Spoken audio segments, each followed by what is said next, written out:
सरोजा, सरोजा, सरोजा, सरोजा, सरोजा,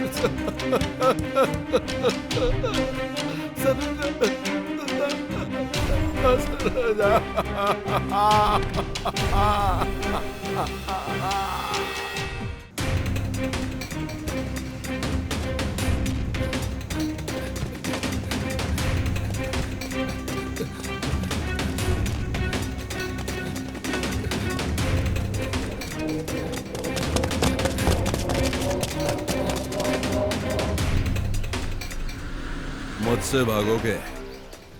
देखता हूं कितनी दूर तक भागते हो। चलो भागो।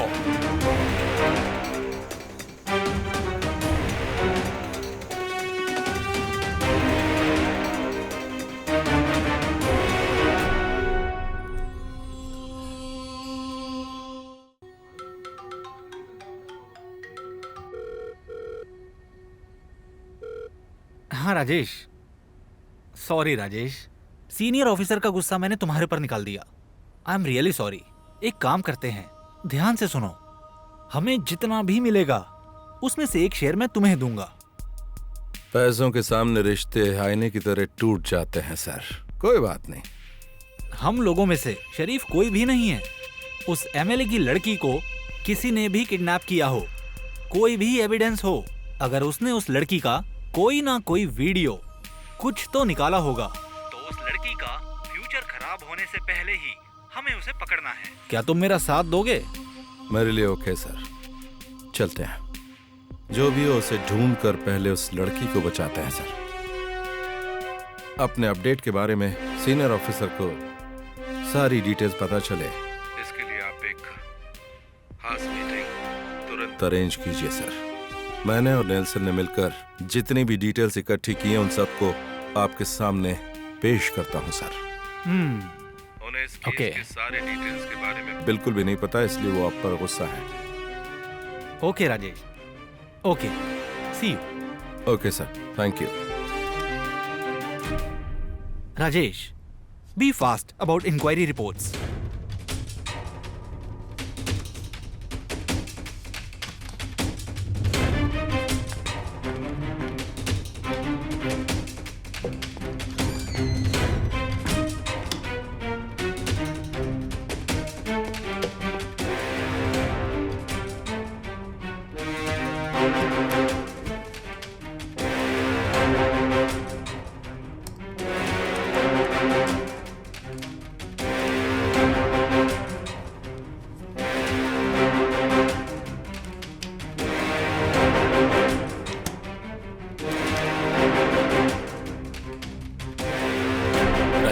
कैसा है तू? तेरे लिए फिर से एक सरप्राइज है दोस्त। जल्दी बताना यार, क्या बात है? तेरे व्हाट्सएप पर एक फोटो भेजा है मैंने। Rajesh, this is a confidential case. अगर तुम्हें जरूरत पड़ती है तो उसका एनकाउंटर करने की मैं तुम्हें परमिशन देता हूं। Thank you sir. But media should be no comments. Again I want to warn you. Sir, thank you sir.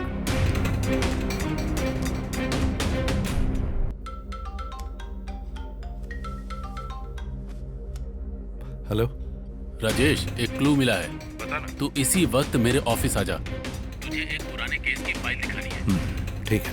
तू जिसे ढूंढ रहा है शायद वो वही हो। मैं भी आता हूं। जल्दी आ जा फिर। चल मिलते हैं। ओके।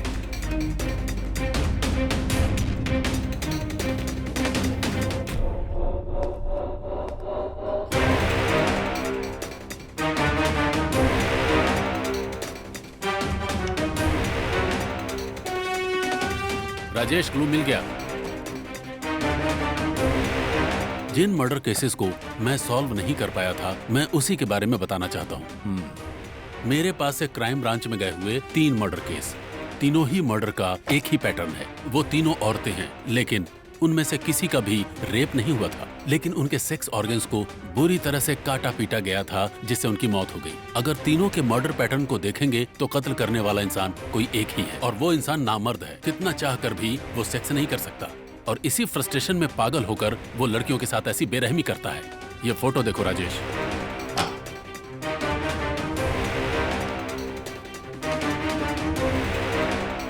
ये केस तुम्हारे हाथ से कैसे चला गया?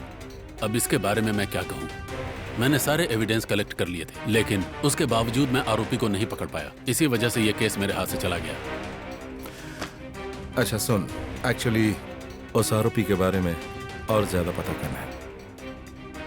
अगर कुछ लीड हो तो बताना। मैं इस केस की सारी बात बताता हूँ। दरअसल ये केस कोयम्बतूर में रहने वाली लड़की विद्या के मर्डर के बारे में है। इसे अच्छे से देख लो। वो अपने माँ बाप की इकलौता सहारा थी। उस वक्त मेरी पोस्टिंग बतौर एसआई पालक्कड़ के पुलिस स्टेशन में थी। केरला तमिलनाडु के बॉर्डर पर हमें एक बॉडी मिली। उस बॉडी का इन्वेस्टिगेशन करने वाली सर्जन ने हमें उसके बारे में कुछ बातें बताई। उसकी ये बातें सुनकर सच कहूं तो मैं भी अंदर से हिल गया। सर, ये बॉडी किसी लड़की की है।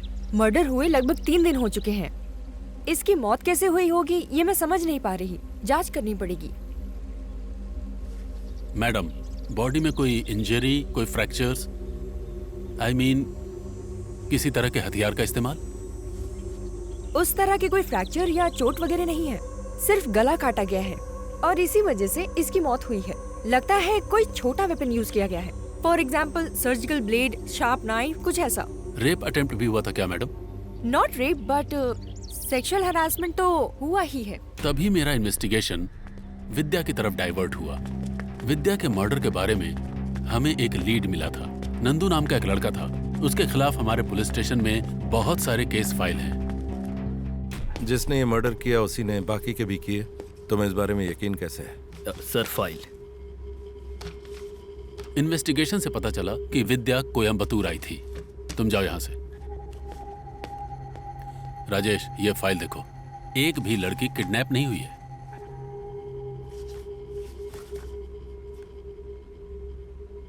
इसका मतलब लड़कियां अपनी मर्जी से गई हैं, बेवकूफ बनकर। उदाहरण के लिए विद्या को जॉब दिलाने का लालच दिया गया था।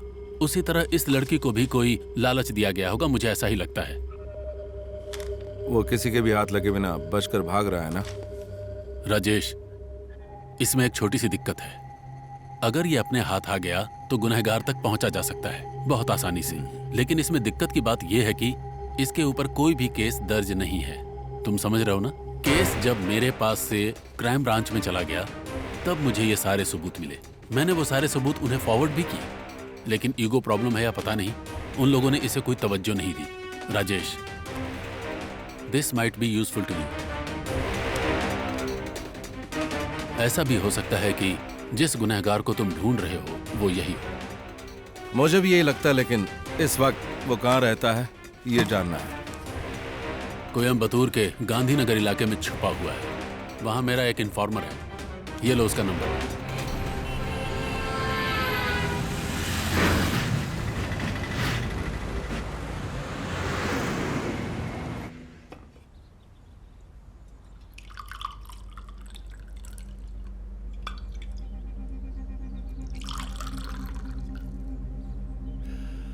विद्या हमारे लिए सबसे बढ़कर थी। उसका इस तरह से खोना मुझसे बर्दाश्त नहीं हो रहा। वो हमारी जान थी। उसकी माँ के गुजरने के बाद मैंने ही उसकी परवरिश की थी। बट यू नो, मुझसे एक गलती हो गई। उसकी पढ़ाई खत्म होने के बाद उसे कोयम्बतूर में नौकरी मिल गई थी, पर वो ये नौकरी बिल्कुल नहीं करना चाहती थी। अगर मैं सही वक्त पे डिसीजन लेता तो आज वो घर पर होती, है ना? मुझे उसे बुला लेना चाहिए था। बस इसी बात का अफसोस है मुझे। हमारी दी हुई फ्रीडम उसे हमसे बहुत दूर ले गई। दुख इसी का है।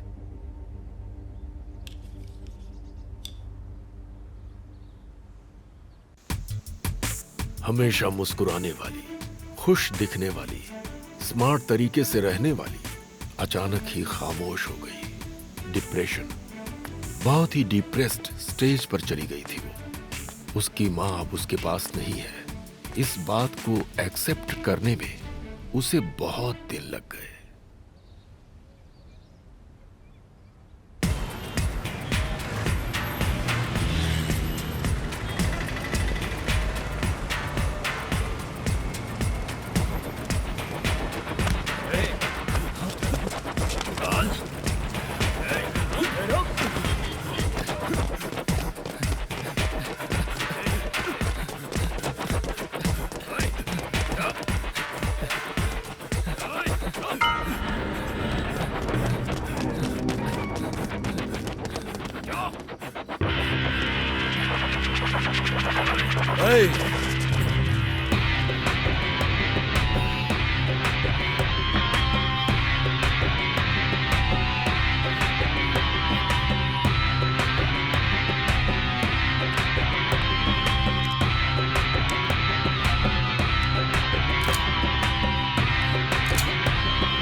हमें छोड़ दीजिए सर।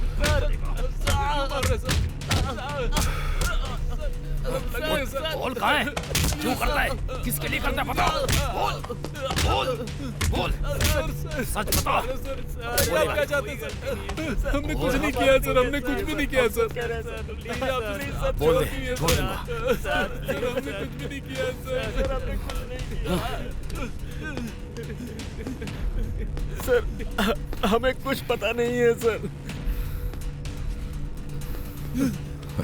हम सच कह रहे हैं सर, हमें कुछ पता नहीं है सर। प्लीज हमें छोड़ दीजिए सर।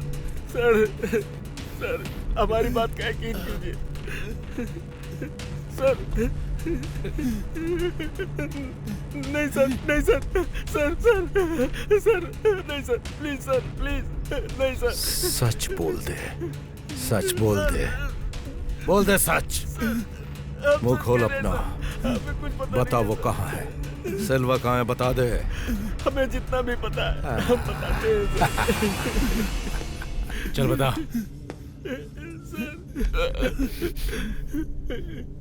हाँ सर। बोल।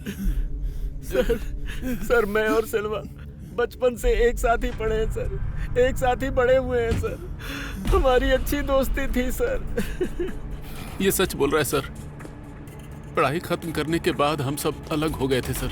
6-7 साल के बाद वापस हम लोग कोयम्बतूर में मिले। तभी हमें सेल्वा ने यहाँ से लड़कियों को स्मगलिंग करने वाले धंधे के बारे में हमें बताया था सर। उसके बाद हम सब ने मिलकर तमिलनाडु में 20 से भी ज़्यादा लड़कियों को किडनैप किया। चेन्नई में सेल्वा का एक दोस्त था सर, उसके ज़रिए ही हम लोग लड़कियों की स्मगलिंग किया करते थे सर।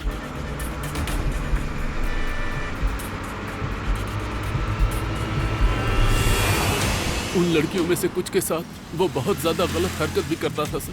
हमने उसे बहुत समझाया पर हमारी बात वो सुनने को तैयार नहीं था। हम लोगों से लड़ाई करता रहता था। उस वक्त हमारे पास पैसे नहीं थे सर, और हमारे पास पैसे कमाने के दूसरे रास्ते नहीं थे। वो जैसा बोलता था हम वैसा करते थे सर।